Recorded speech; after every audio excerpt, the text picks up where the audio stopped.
Park എന്ന ചലച്ചിത്രം ഏവർക്കും പരിചിതമാണ്. ദശലക്ഷക്കണക്കിന് വർഷങ്ങൾക്ക് മുൻപ് വംശനാശം സംഭവിച്ച ദിനോസറുകളെ പുനരാവിഷ്കരിച്ച ചിത്രമായിരുന്നു ജുറാസിക് പാർക്ക്. അതുപോലെ തന്നെ 11,700 വർഷങ്ങൾക്ക് മുൻപ് ഭൂമിയിൽ നിന്നും അപ്രത്യക്ഷനായ മാമൂത്തുകളും പുനരുജ്ജീവിപ്പിക്കപ്പെടും എന്ന വാർത്തകൾ പുറത്തു വന്നിരിക്കുകയാണ്. അത് ജുറാസിക് പാർക്കിൽ എന്ന പോലെ സിനിമയിലല്ല, മറിച്ച് യഥാർത്ഥ ലോകത്തിൽ അത്തരമൊരു അതിശയകരമായ പുനഃസൃഷ്ടി സാധ്യമാക്കാൻ ഒരുങ്ങുകയാണ് അമേരിക്കയിലെ ഡള്ളാസിൽ സ്ഥിതി ചെയ്യുന്ന കൊലോസൽ ബയോസയൻസസ് എന്ന ഗവേഷണ കമ്പനിയിലെ ശാസ്ത്രജ്ഞർ.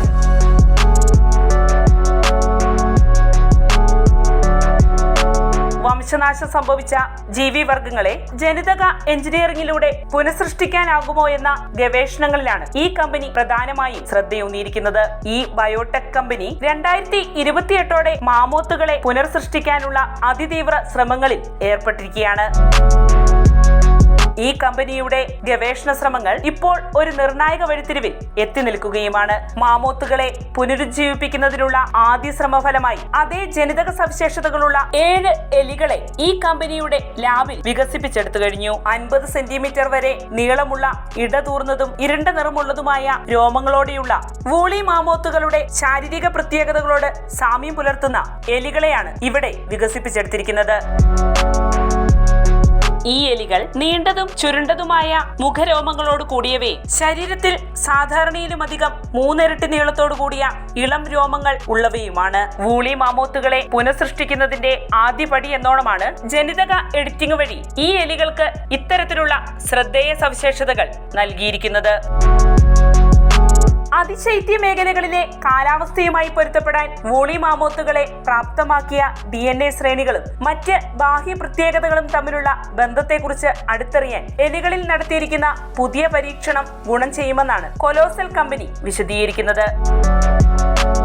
മാമോത്തുകളുടെ വളരെ അടുത്ത ജനിതക പിൻഗാമികളായി കണക്കാക്കപ്പെടുന്ന ഏഷ്യൻ ആനകളിൽ നിന്നും പിന്നോട്ടുള്ള ജനിതക ഘടനകളെ അടിസ്ഥാനമാക്കിയാണ് വൂളി എലികളുടെ വികസനത്തിനായുള്ള പഠനം നടത്തിയത്. വൂളി മാമോത്തുകളുടെ ശരീരത്തിലെ രോമങ്ങളുടെ നീളം, കനം, ഘടന, നിറം, കൊഴുപ്പ് എന്നിവയുമായി ബന്ധപ്പെട്ട 10ഓളം വകഭേദങ്ങൾ ശാസ്ത്രജ്ഞർ ഇതിനോടകം തിരിച്ചറിഞ്ഞിട്ടുണ്ട്. ഇതുമായി ബന്ധപ്പെട്ട DNA സ്വഭാവ ഗുണങ്ങൾ പുതിയ വൂളി എലികളിൽ ജീൻ എഡിറ്റിംഗ് വഴി സാധ്യമാക്കിയെടുത്തിട്ടുമുണ്ട്.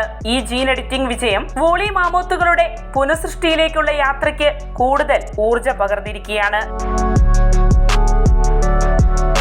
ആനകളുടെ അത്രയും വലിപ്പം, തലയോട്ടിയുടെ ആകൃതി, കട്ടിയേറിയ ചർമ്മം എന്നിവയെല്ലാമുള്ള മാമോത്തുകൾ ആനകളുമായി അടുത്ത ബന്ധം, തണുപ്പേറിയ ഇടങ്ങളോട് പൊരുത്തപ്പെടാനാകും വിധമായിരുന്നു ഇവയുടെ ശരീരപ്രകൃതി. ഓസ്ട്രേലിയ, തെക്കേ അമേരിക്ക ഒഴികെയുള്ള എല്ലാ ഭൂഖണ്ഡങ്ങളിൽ നിന്നും മാമോത്തുകളുടെ ഫോസിലുകൾ കണ്ടെത്തിയിട്ടുണ്ട്. ഇതുവരെ കണ്ടെടുത്തതിൽ നിന്നും ഏറ്റവും പഴക്കമേറിയ മൃഗഫോസിൽ 1 ദശലക്ഷം വർഷം പഴക്കമുണ്ടെന്ന് കണ്ടെത്തിയ മാമോത്ത് ഫോസിലാണ്. റഷ്യയുടെ വടക്കൻ തീരത്തുള്ള ആർട്ടിക് ദ്വീപായ റാങ്കൽ ദ്വീപിൽ 4300 വർഷങ്ങൾക്ക് മുൻപ് വരെ മാമോത്തുകൾ ഉണ്ടായിരുന്നുവെന്ന് സൂചിപ്പിക്കുന്ന ഒരു ഫോസിൽ 2015-ൽ കണ്ടെടുത്തിട്ടുണ്ട്. മാമോത്തുകളെ പുനഃസൃഷ്ടിക്കാനായുള്ള കൊലോസൽ ബയോസയൻസിന്റെ ഗവേഷണ പദ്ധതിക്ക് അമേരിക്കൻ രഹസ്യാന്വേഷണ വിഭാഗമായ CIA ധനസഹായം നൽകുന്നുവെന്ന വിവരങ്ങൾ പുറത്തുവന്നിരുന്നു. അതുകൂടാതെ ശതകോടീശ്വരനായ Peter തീൽ, motivational speaker Toli Robinson എന്നിവരും ഈ പദ്ധതിക്ക് ധനസഹായം നൽകുന്നുണ്ടെന്ന റിപ്പോർട്ടുകളും പുറത്തു വന്നിട്ടുണ്ട്. കൊലോസൽ ബയോസയൻസ് മാമോത്തുകളുമായി സാമ്യമുള്ള ശാരീരിക പ്രത്യേകതകളോടുകൂടിയ 7 എലികളെ വികസിപ്പിച്ചെടുത്തിരിക്കുന്നത് സാങ്കേതികമായി ശ്രദ്ധേയമാണെന്നും അവയുടെ ജനിതക മാറ്റങ്ങൾ കൃത്യവും കാര്യക്ഷമവുമാണെന്നും ലണ്ടനിലെ ഫ്രാൻസിസ് ക്രിക്ക് ഇൻസ്റ്റിറ്റ്യൂട്ടിലെ stem cell biology and developmental genetics laboratory മേധാവി റോബിൻ ലോവൽ ബാഡ്ജ് സാക്ഷ്യപ്പെടുത്തുന്നു. എന്നാൽ ഈ എലികൾ തണുപ്പിനെ എത്രമാത്രം പ്രതിരോധിക്കുമെന്ന കാര്യത്തിൽ ഇപ്പോൾ വ്യക്തതയില്ലെന്നും അദ്ദേഹം കൂട്ടിച്ചേർത്തു. അതിനാൽ തന്നെ മാമോത്തുകളുടെ സ്വഭാവവുമായി ഇപ്പോൾ വികസിപ്പിച്ചെടുത്തിരിക്കുന്ന എലികൾക്ക് എത്രമാത്രം സാദൃശ്യമുണ്ടെന്ന കാര്യത്തിൽ ഇനിയും ഗവേഷണങ്ങൾ നടക്കേണ്ടതുണ്ടെന്നും അദ്ദേഹം ചൂണ്ടിക്കാട്ടുന്നു.